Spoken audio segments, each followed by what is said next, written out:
Hi guys, मेरे YouTube channel में आपका हार्दिक स्वागत है। अगर आपने अभी तक चैनल को सब्सक्राइब ना किया हो तो देरी किस बात की, चैनल को जल्दी से सब्सक्राइब कर लीजिए और उसके बाद बेल आइकन पर हिट कर दिए, उसके बाद ऑल पर क्लिक कर दिए ताकि आने वाले सभी नोटिफिकेशन मिलते रहें। तो आज के इस वीडियो में हम डिस्कस करने वाले हैं tetra valency of carbon, shapes of organic compound और बाकी और भी पॉइंट देखेंगे। पहले इसको देखते हैं।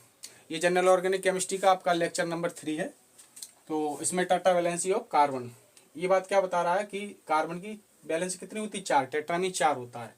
तो इसके लिए अगर डिटेल में आप देखना चाहें तो वैलेंसी मेरे शॉर्ट वीडियो पड़े हुए हैं मेरे चैनल पर, उसमें पीरियोडिक टेबल का मैंने कुछ पार्ट डाला है इस तरीके से, उस पर आप देख सकते हैं। तो ये चूंकि 14th ग्रुप में से बिलोंग करता है, इसकी वैलेंसी होती है 4, संयोजकता 4 होती है।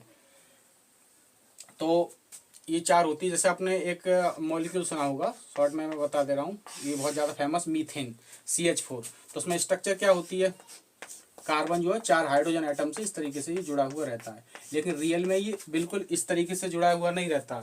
ये टेट्राहेड्रली अटैच्ड होता है, चतुष्फलकीय स्ट्रक्चर में होता है। मतलब ये 3 डायमेंशनल स्ट्रक्चर होती है, ऐसे प्लेन पे नहीं आएगी। बस ऐसे बना के दिखा देते हैं। और ये बॉन्ड एंगल जो होता है यहाँ पर 109 डिग्री 28 मिनट होता है। तो इस प्रकार ये shapes of the organic compound, ये NCERT का मैंने लाइन उठाया है पूरा। तो इसमें मेन चीज़ ये बोला गया है इसलिए क्योंकि इसमें पूरे पैरा में NCERT में आप पढ़ोगे, साथ के साथ उसको भी पढ़ते चलो आप। ये तो मैं आपको, टीचर का काम ही होता है चीज़ों को सिंप्लीफाई करने का। NCERT तो आप पढ़ते ही रहो, केमिस्ट्री का और बायोलॉजी का तो NCERT पॉइंट टू पॉइंट पढ़ो। एक बार फिजिकल केमिस्ट्री को थोड़ा सा स्किप कर सकते हो, लेकिन ऑर्गेनिक इनऑर्गेनिक केमिस्ट्री तो पढ़ना ही पढ़ना NCERT से है। और बायोलॉजी, फिजिकल केमिस्ट्री भी पढ़ लो, अच्छी बात है, कोई ख़राब बात नहीं है उसमें। तो इसमें जो है, तो उसमें मेन बात ये बताई गई है कि जो शेप जो होते हैं, अगर हमें ऑर्गेनिक मॉलिक्यूल किसी का शेप पता होता है तो शेप के स्ट्रक्चर पर, शेप के आधार पर उसकी स्ट्रक्चर किस हिसाब से है, बैलेंस उसके एटम किस हिसाब से अरेंज है, उसी की बेसिस पे उसकी प्रॉपर्टीज होती है, केमिकल प्रॉपर्टीज होती हैं। The shape of the carbon compound, तो डिफरेंट टाइप के कार्बन कंपाउंड किसी तरीके से शेप हैं। और हाइब्रिडाइजेशन होता है, केमिकल बॉन्डिंग, हम इसमें हाइब्रिडाइजेशन डिटेल में पढ़ेंगे। तो इस तरीके से यहाँ ये हाइब्रिडाइजेशन इसका कार्बन का इस मीथेन में sp3 हो जाता है, क्योंकि उसमें एक s हाइब्रिड ऑर्बिटल इन्वॉल्व होता है, 3 p ऑर्बिटल इन्वॉल्व होते हैं। तो this shape of the carbon compound. अगला आता है bond strength, directly proportional to percentage s character, directly proportional to electronegativity और inversely proportional to bond length. इसका क्या मतलब है ये पता ही होगा आपको, नहीं पता हो तो जान ले। डायरेक्टली प्रोपोर्शनल का मतलब होता है कि अगर ये चीज़ बढ़ेगी तो ये चीज़ बढ़ेगी। हिंदी में कहते हैं समानुपाती या अनुक्रमानुपाती। और व्युत्क्रमानुपाती, इसको क्या बोलते हैं, इनवर्सली प्रोपोर्शनल का मतलब उल्टा है। अगर इलेक्ट्रोनेगेटिविटी घटेगी तो ये बढ़ेगी, इलेक्ट्रोनेगेटिविटी बढ़ेगी तो ये घटेगा, बॉन्ड लेंथ घटेंगे। ये BL बॉन्ड लेंथ है, ठीक है। अब बॉन्ड स्ट्रेंथ क्या होता है, मतलब 2 एटम एक बॉन्ड के द्वारा जुड़े हुए रहेंगे, तो वो बॉन्ड जितना ज़्यादा मजबूत होगा, वो एटम उतनी ज़्यादा मजबूती से आपस में जुड़े हुए रहेंगे। तो ये कितना ज़्यादा, उतना ज़्यादा होगा जितना परसेंटेज S ज़्यादा होगा। जैसे sp होता है एक, और एक होता है sp2 और एक होता है sp3। जनरली यही समझते हैं अभी कार्बन के बिहाफ पर। तो sp हाइब्रिड में जो sp हाइब्रिडाइजेशन होता है उसमें परसेंटेज करेक्टर सबसे ज़्यादा होता है, 50% होता है। इसमें 33.33%, इसमें 25%। इसमें देखो रटने की कोई ज़रूरत नहीं। टोटल ऑर्बिटल कितने हैं, S एक p है, टोटल कितने हैं, 2 हैं। और उसमें S कितना, 1। तो 2 में 1 का क्या मतलब होता है, 50%। ऐसे निकाल दो, 1/2, 1 S 1 है अपन, टोटल 2 हैं, इंटू 100, यानी 50% आ जाएगा। यहाँ पर कैसे निकालेंगे, यहाँ वैसे भी डिटेल में समझेंगे केमिकल बॉन्डिंग में, लेकिन थोड़ा सा बता दे रहा हूँ। S 1 है, टोटल कितने हैं, 3, 1 S है, 2 P हैं, तो कितना हो गया, 3 हो गया। तो ये 33.33 आएगा। इसी तरीके से ये 25% आएगा। तो फिलहाल इसमें sp3 हाइब्रिडाइजेशन है और इसका शेप जो होता है वो क्या होता है, टेट्राहेड्रल, चतुष्फलकीय मीथेन का। तो बॉन्ड स्ट्रेंथ, तो परसेंटेज करेक्टर उतना ज़्यादा, तो परसेंटेज करेक्टर कितना ज़्यादा होगा, sp। तो इसका मतलब क्या है, sp जहाँ हाइब्रिडाइजेशन बढ़ रहा होगा वहाँ बॉन्ड स्ट्रेंथ ज़्यादा होगी, उससे कम sp2 में होगी, और उससे सबसे कम किस में होगी, sp3 में होगी। sp में जो परसेंटेज करेक्टर ज़्यादा का एक मतलब ये भी होता है कि ये न्यूक्लियस के उतने ही ज़्यादा पास पाया जाता है।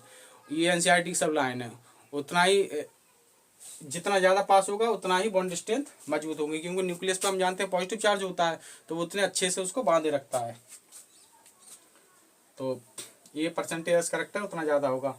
उसके बाद इलेक्ट्रोनेगेटिविटी उतनी ज़्यादा होती है, तो भाई रीजन है। इलेक्ट्रोनेगेटिविटी क्या होती है? नेगेटिविटी क्या होती है? ये एक ऐसा नेचर होता है ना कि दो एटम है, तो उसमें से जो शेयर किए गए इलेक्ट्रॉन है उसको अपनी तरफ खींचने की जो एबिलिटी होती है, भाई इलेक्ट्रोनेगेटिविटी होती है। और ये इनवर्सली प्रोपोर्शनल टू होता है बॉन्ड लेंथ के। उसकी बॉन्ड की जो लंबाई होती है वो उतनी कम हो जाती है, मतलब एसपी में बॉन्ड स्ट्रेंथ जितनी ज़्यादा है तो बॉन्ड लंबाई सबसे कम होगी, उससे ज़्यादा बॉन्ड लंबाई इसमें होगी, उससे ज़्यादा बॉन्ड लंबाई इसमें ज़्यादा हो जाएगी। ठीक है, अगली बात आती है basic and important terms in organic reactions, like जैसे सबस्ट्रेट क्या होता है, रिएजेंट क्या होता है, इंटरमीडिएट क्या होता है, एंड ये प्रोडक्ट क्या होता है। तो इतना देखो, ये मैं रफ कर देता हूँ इस पे। ये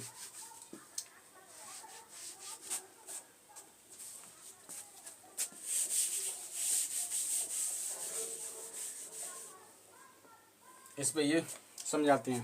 देखो क्या होता है, एक होता है सबस्ट्रेट,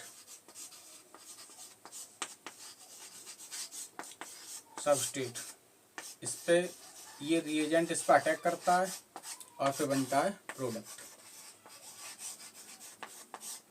मान लो जिस तरीके से ये कोई इसमें सबस्ट्रेट कोई भरा हुआ है और इसमें हम कोई रिएजेंट इस तरीके से डालते हैं, कोई भी चीज़ इस तरीके से ये डाल रहे हैं इसमें, फिर ये जो आपस में रिएक्शन करके ये बनाता है डिफरेंट कंडीशन पर, डिफरेंट प्रेशर पर, टेम्परेचर पर हीट करेंगे वगैरह वगैरह, बहुत सारी कंडीशंस होती हैं। उसके द्वारा जब ये आपस में रिएक्शन करता है तो एक चीज़ बनती है, उसको बोलते हैं प्रोडक्ट।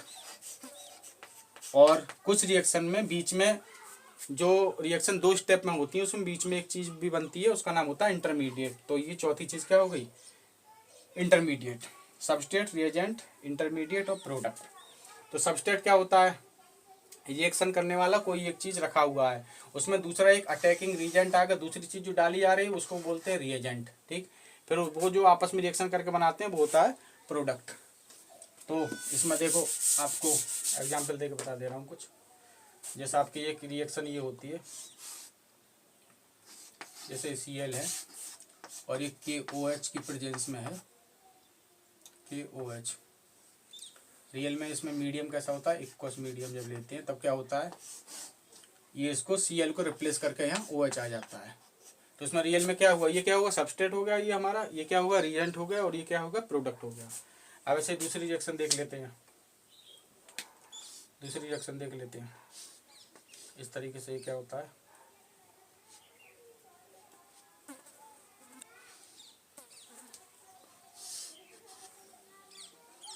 इस तरीके से ये हो गया HBr रिएक्शन में।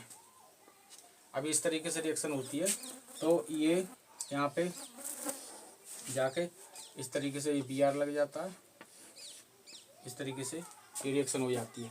अब इस रिएक्शन के टाइप पे और ज़्यादा डिटेल में मत जाइए, मेन चीज़ हमें ये समझना है कि ये क्या है, सबस्ट्रेट, ये रिएजेंट है, ये प्रोडक्ट है। यहाँ पर क्या होता है, ऊपर वाली इक्वेशन से यहाँ क्या डिफरेंट है, यहाँ पर क्या है, यहाँ आपका इंटरमीडिएट भी बना है, यहाँ पर इंटरमीडिएट बनता है पहले से ये इस तरीके से, यहाँ पर ये इसको कार्बोकैटायन बोलते हैं, ये बनता है।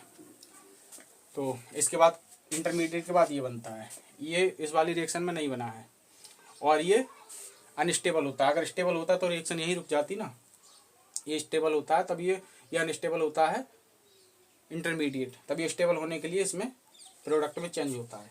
तो इस तरीके से ये सब चीज़ें आप सब जान चुके हैं। बाकी इसमें डिटेल में आगे मैं पढ़ाता जाऊँगा, तो ये बताता जाऊँगा सब डिटेल में। तो बाकी वीडियो अच्छी लगी हो तो वीडियो को लाइक करें, कमेंट करें, शेयर करें ज़्यादा से ज़्यादा फ्रेंड के साथ, ताकि सभी को इस वीडियो का फ़ायदा मिल सके। आगे वीडियो देखने के लिए बहुत बहुत धन्यवाद।